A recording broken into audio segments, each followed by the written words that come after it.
Okay, well, thanks again for having us this week, as always. A couple of quick questions for you, and then just your bets for the weekend ahead. Just first of all, just to recap on last weekend's events, what were your thoughts? Well, it was crazy. I think Manchester City made hard work of beating QPR, which was really surprising. I thought they'd win comfortably. Joey Barton sending off was a key moment in the match. He's captain of QPR, and having to play the last half hour with 10 men was a serious disadvantage. But City made hard work of it. They stumbled over the line. I think there was 5 minutes of injury time, which Fergie time as they call it, which I think Manchester United will feel a bit aggrieved about. And they had a chance of getting out of jail. But the kind of season it was most unsatisfactory. I mean, City really had, a couple of months ago, they had the league in safekeeping, then they blew it. Manchester United then had it, it seemed, for sure, and they blew it. So it ended in a kind of crazy, freaky kind of way. But that's been in keeping with much of what's happened throughout the season with all the top clubs. I think City have outstanding individuals, but they have an awful lot of work to do, I think, to become a force in Europe, which with the money they're spending and will continue to spend, I've no doubt, will be the acid test. Can they, first of all, retain their championship, and can they go on and become a force in the Champions League next year? They were very poor in Europe this year, both in the Champions League and subsequently in the Europa League. So I think Mancini, who I don't think very highly of as a coach, I think he's a lot to prove, and he needs to spend the summer strengthening his squad, but also to bring them in line with the fair play rules that UEFA are now enforcing. They have an awful lot of work to do at the club to get rid of very expensive players they've wasted money on, who are on huge contracts, and I think that's going to be a major stumbling block for them. So there's a lot of work to be done on that project, but for now they'll obviously be relieved that they've got the title. Okay, and then what are your thoughts on yesterday's sacking of Kenny Dalglish? Well, on Dalglish, you'd have to say, first of all, he's a hugely respected football man. He is a winner as a manager, and of course he was a great player. He won the championship with Liverpool, he won it with Blackburn. So there's no doubt that Kenny Dalglish was a very significant figure in the game. Coming back to management after about 15 years out of it, I think there were signs during the season that he'd lost his touch. He badly mishandled the Luis Suarez controversy, and I think that was probably an error of judgment too far for the owners. I think it brought the club into disrepute in a very serious way. Their record in the league was really terrible. They won the League Cup. I'd say it was, and of course they spent an awful lot of money last summer. Now I don't think he was responsible for buying those players, which I think made him weak and vulnerable, but nevertheless they were bought. He had them at his disposal and they underachieved in a significant way. So I think on balance you could make a case to keep him, or you could make a case to get rid of him. Now that they have got rid of him, the next appointment should be a long-term appointment. In other words, they need, I think, to get one of the brighter young managers in the game. Roberto Martinez of Wigan is one that comes to mind, Brendan Rodgers of Swansea, Paul Lambert of Norwich. These are young managers who've proved that they have the ability to achieve, and if they get the resources and the backing over a period of 3, 4, 5 years, one of those three, in my view,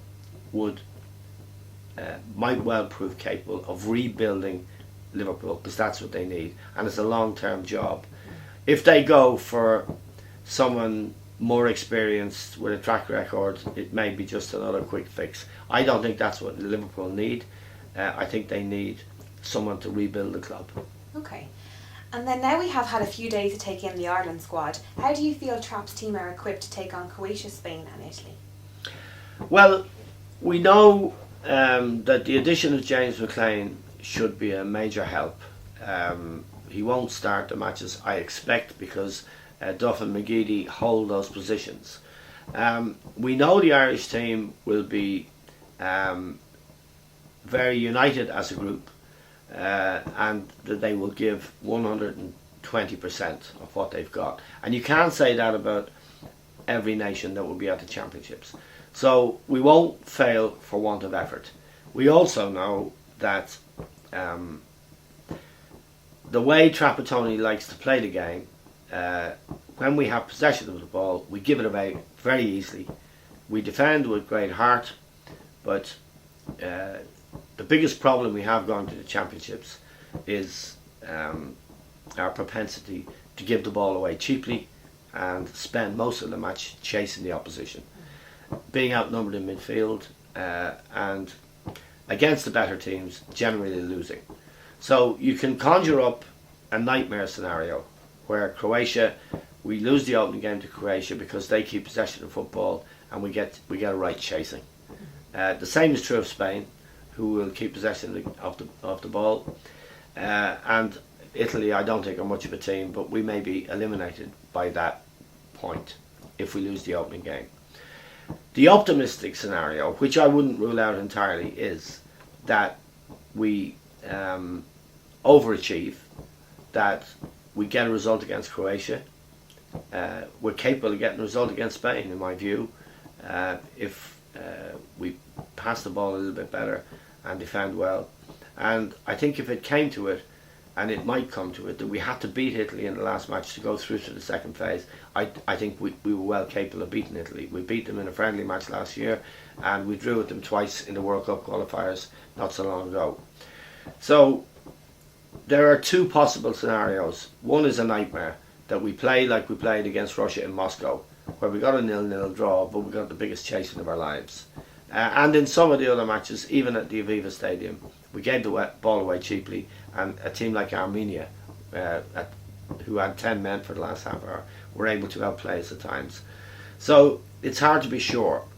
What I would say is that knowing the players involved, and people like Shay Given, Richard Dunn, Robbie Keane, Damien Duff, John O'Shea, we have an awful lot of very, very good players. And I would be hopeful that as a group, what they have going for them, which is unity of purpose, desire, high morale, that they will get a good result in the first match and set the tournament up for us.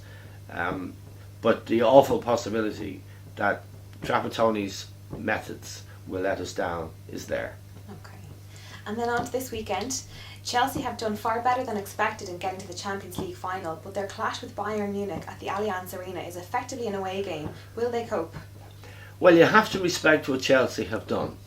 The big issue for them is the absence of John Terry and Ramirez, but Terry in particular, who is the leader of that team and is a powerful motivating force on and off the pitch.